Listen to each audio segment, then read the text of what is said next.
we were to imagine this person, South Africa, if she was right here, right now, in the room with us, what would you say to this person if she was right here in the room with us? Hello, Africa. Oh, I like that. Well, that's a good way to begin. Yeah. Let's address her.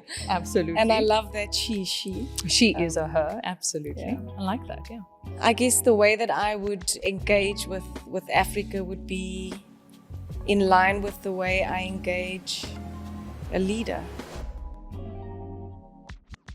So, when I utter the words South Africa, what comes to mind? I'm very, very curious to hear. Home.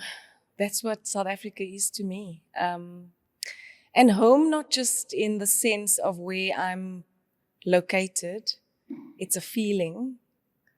And I think that feeling is so justified, like being a global citizen, being exposed to, living abroad, albeit for short periods. I think you get to sense home in different places. And this one just fits. That's wonderful. We can definitely pivot from there. Home is where your heart is, and home is South Africa. This is SparkXNation, and I'm your host, Michelle Eglin. Today, we have the honor and pleasure of welcoming Wendy Alexander into this conversation about this great nation of ours, where we're looking at really the 64 million stories that form and shape who this country ultimately becomes. We're looking at every individual as co-authors of this unfolding narrative. So Wendy, thank you very much for joining us. It is a real honor to have you on the show today. Today really is all about holding the whole in mind. This country, as you know, is 64 million stories, and you bring a very unique vantage point and lens on this great country of ours. And so we're going to dive right into this home of yours and this home that you so love. And I can say it with all my heart that this is something that is felt across the country. This is home. For many South Africans, it feels like home. If we were to imagine South Africa, and it's a playful question, and it's also a very complex question in many ways, but if we were to imagine this person, South Africa, if she was right here, right now, in the room with us, if you could just be playful with me and this idea and entertain the idea a bit, what would you say to this person if she was right here in the room with us? I'm very curious to hear what comes to mind. Hello, Africa. Oh, I like that. Well, that's a good way to begin. Yeah. Let's address her. Absolutely. And I love that she. She is a her, absolutely. Yeah. I like that, yeah. I guess the way that I would engage with Africa would be in line with the way I engage a leader. And that is to acknowledge, firstly, her amazing strength and resilience. We are such a resilient country, and I'm so excited for what the future holds for Africa. I think that the point of departure for me would be, it's time to take ownership and accountability. Because I believe that where we end up as nations, as humans, is very much a point of where we either reach out of something that we've either created, promoted, or even allowed. And I think that's where we find ourselves, today as a country is, it's all a sum of decisions, behaviors, actions, that we've taken on as a country. So for me, it's, I love you, Africa. You are strong, you are brave, you are courageous. But it's time to take stock of our actions and where we've been. And that can't happen without reflection. So having a look at where we've been, what's allowed us to get there, and and to take action so that we become a force to reckon with on the global stage. That's quite the reckoning, Wendy. I mean, I feel like the wind has been hit out of my sails as you shared that. It cuts deep. And perhaps that discomfort that we feel right there, that's where the opportunity lies for this great country of ours. So if we go even deeper into that discomfort, because I want to stay there, it takes courage to go there and to observe ourselves more critically as a nation. Paint a picture for us. Tell us how much worse it can get if we don't consider stepping up and taking the accountability that you've reckoned with. I'm such an optimist, but I think we've got to be realistic about the challenges that we face as a country. And I think the health of our economy is a risk. Economic growth is a risk. Education is a risk. If we look at, entry-level education and the quality of our education, like just literacy in South Africa, is the rate of literacy is so low, and the adoption of literacy is so low that I think that needs such urgent intervention, and that's been an ongoing narrative for many years. And, even with the backing of corporate South Africa, we're still not touching sides when it comes to increasing the literacy rate amongst our primary school children. And for me, that is such a stark indicator of the health of a country and society, is the quality of education and, I guess, literacy rates. So over and above that, I also think that gender-based violence, continues to be rampant in our country. It's something that we also need to address. And I know our president has, addressed that in some of in his latest speeches. But I think, the lack of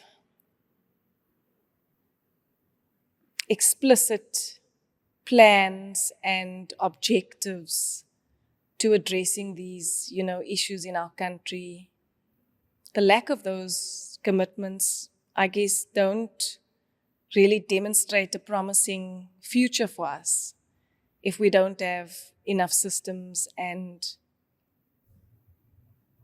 processes in place to get us there.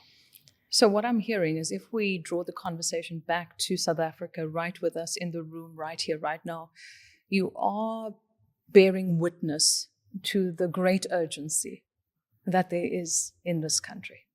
And with urgency comes change. Without urgency, there's no pain. And what I'm hearing is that we are experiencing much pain as a collective, as a country, and we have much at risk. Now, that certainly opens up some interesting pathways for a country, because here we're on the high seas of change. We're navigating much complexity collectively, socio-economic, political, geopolitical. And the question is, here we are. We're standing in this position. How do we take accountability? How do we bear witness, acknowledge, confront? How do we move through this? What's it really going to take?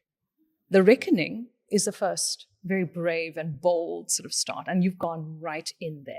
You've wasted no time. And that's what I like and love. I'd say love about you, Wendy. This is the courage it's going to take for all of us to acknowledge that, to dig deep, and to notice that this is where we are collectively. Our actions collectively spill over and create the perverse social dynamics that we see, gender-based violence, etc. It is us. It is a very painful mirror of who we are. Those dynamics reflect a nation. We are her. Painful, but true. A hard pill to swallow. And so looking at that context and holding this urgency in mind, and all that is at risk in this great country that we call home, 64 million people call this country home. And this is the magnitude of what is at risk for this country.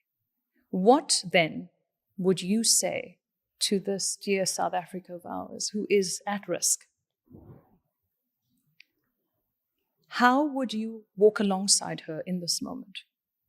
And what might you offer her as words that might spur her on to bring her into a new paradigm of thinking, of leading, of being? I'm curious to hear, because the magnitude and the weight of what we carry collectively, the hot potato that is ours, the collective inheritance that is painful, that we all bear together. This is us. I'm very curious to hear how you would spark this dear country on if she was in the room right here, right now, as she takes the next bold step toward reimagining the story of herself and who she might become. I think you said a very important word, and that is collective. Because this journey is to be walked together. So how does the famous saying go? If you want to go far? Oh, yes. No, please go. Get in there, Wendy. Get in there. Yeah. If you want to go far, you can't go alone, Yes. So I think that it's a matter of galvanizing the right people with political agendas on the back burner for the sake of the collective. I love talking about Maslow's work. I can't help myself because, we think about ourselves and solutions always in isolation. And, when Maslow shared with the world his theory, it always ended with self-actualization. But we never talk about how his work actually progressed after he shared that with the world. It never ended with self-actualization. Because when we self-actualize, let me actually go back to where he ended off. Because when he did that work, he did the work with the First Nations in Canada. They were called the Blackfoot tribe. And the top of the TP was never about self. It was always about the collective. So collective actualization or even collectual transcendence cannot happen when we stand alone. So for Africa, South Africa, that collective wisdom is what we need to tap into. But I think that in order to have that wisdom, we need to reflect, like I said in the beginning, is reflecting on our individual contributions to the success or the lack of that success in building social cohesion or even economic growth have we tapped into the collective wisdom through collective reflection to go, how did we get here? How have we ended up here? In a democracy that's matured, is it fair to expect, us to be where we are? And why is that? So I guess the first step would be collective reflection. So to ask the hard questions of government, of business, of society. What have our individual contributions actually made to collective advancement in our country? Because we all have a role to play, in the advancement of this beautiful country. So I would say reflection and then accountability for the part that we play. And then from that accountability, what is the next action? Because all of the reflection doesn't really mean anything without accountable advancement. And you cannot advance without action. So, all of these, leadership gatherings, global gatherings, it would be amazing if there were actionable plans where we could all be held to account for climate change, for, social erosion, I don't see how we could do it without that, actionable plans and holding all of the stakeholders and role players accountable. It's not one person's job. I love that you've touched on the core of SparkX's mission in many ways. It's sparking that individual as a catalyst of collective change. The system is us, and each of us plays a catalytic role in telling that story and co-authoring that story. Is it possible, or I ask myself this a lot, if it's a dream too big to imagine a more illuminated South Africa, citizens that look in to move the system out there? With that reflection came a rather bold reimagining of Ubuntu, and I call it Ubuntu 2.0. And it's a bold idea about the we shaping because the I becomes, the I transforms. It's a rather bold idea because it's no longer about hiding behind the collective or within our large group identities, race specifically in our context, and the polarization and split that divide, on racial lines has resulted in this complex country of ours. But it's really about taking stock and account, back to your words, back to your very powerful words, that if we were to look in, what kind of South Africa might we create together? It is a very bold provocation, but I think we're right there when we look at the urgency, when we look at where we are right now in this moment in time, when we look at the state of the world, and we look at the state of education for our children, we look at the futures that we'd like to co-create and share someday. What will that future look like if South Africans look within? What is possible? And so that's the work that we rise to, together with voices like yours. We walk alongside each other boldly and bravely, because it's going to take this kind of courage to shape a different narrative in this country. And I couldn't be more excited that walking with minds collectively, 64 million people, that's what it's going to take to move this country forward. So alignment, absolutely on everything that has been shared to date. So very excited about the future, because this is the way we need to be thinking to move our country forward.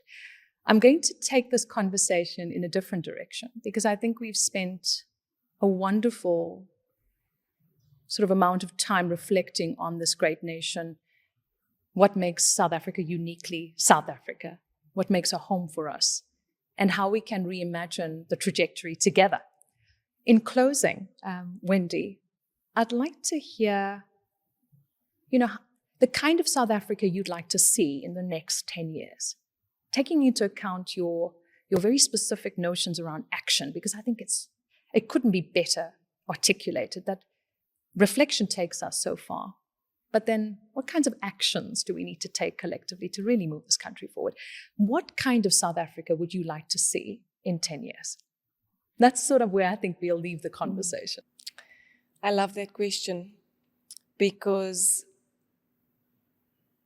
we've got to be able to see the future in order to create it. So I love that. And I think that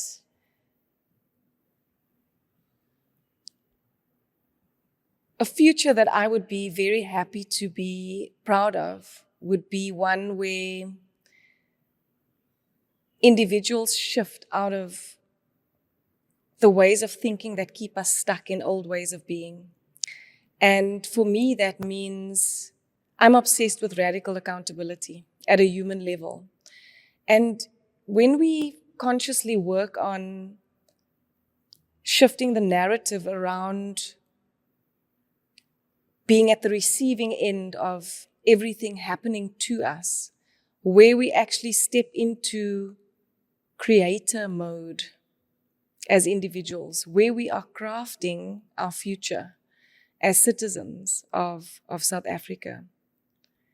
And for me, that means we would have to change the mindsets of South Africans. And that's something that I'm really passionate about, is, I work a lot with the drama triangle. I'm sure you know the drama triangle. So it's all about the roles that we play in situations. So there are always 3 roles in situations that we look at.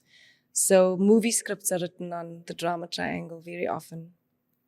You always have a perpetrator, a victim, and a rescuer. and the language, varies depending on, who uses the model. But I guess when we want to step into creative, future-focused, ways of thinking to create amazing ways of being, is we've got to step out of victim in order to be creators.